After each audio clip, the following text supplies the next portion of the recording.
ငါ့ကငါလည်းဘာကောင်းကြီးမှလည်းမဟုတ်လက်ရှိတဲ့တောင်းသားဘောနော်မင်းတို့ငါးရုပ်တရားကြီးငါးရုပ်တရားကြီးဟိုမှာတွေ့လားပူစရာတွေ့လားငယ်တော့ပုံငါပုံလားနော်အဲ့ယူချောတယ်ဒါပေမဲ့အဲ့ယူကစိတ်မကောင်းဘူးတဘောပေါ့လားနော်လူချောပဲမဲ့စိတ်တက်မကောင်းဘာမှလုပ်လို့မရဘူးရှင်းလားလောကကြီးမှာညာစိတ်တက်ကောင်းမှုပဲငါတို့ယူဆူးတော့ငါတို့စိတ်တက်ကောင်းတယ်နော်လူမြင်တယ်နော်လူကိုတရိတ်ဆန်အောင်မမြင်ဘူးနော်အေးမင်းတို့လည်းလူမြင်တရိတ်ဆန်အောင်မမြင်နဲ့နော်ဟိုတချို့လူကြတော့သိရမလား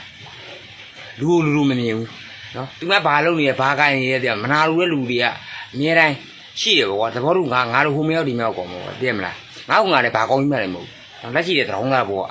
နော်သူတို့ပြောနေတယ်သူမပေးမှကမ်းမှစားရမယ်တောင်းသားဘောကပေါ့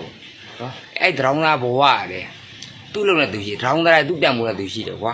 နော်ပြောချင်တာလူကမသူ့တန်မိုးနဲ့သူရှိတယ်သူ့လာနဲ့သူရှိတယ်နော်အလားတဲ့လူကဆိုးတဲ့လူမလားတဲ့လူနော်ကိုရုပ်လာဖို့တဲ့စိတ်လာဖို့ကပိုပြီးအရေးကြီးတယ်နော်ကိုစိတ်တက်လာအောင်ကိုကြိုးစားပါလို့နော်အဲ့ဒါပြောချင်တာပါနော်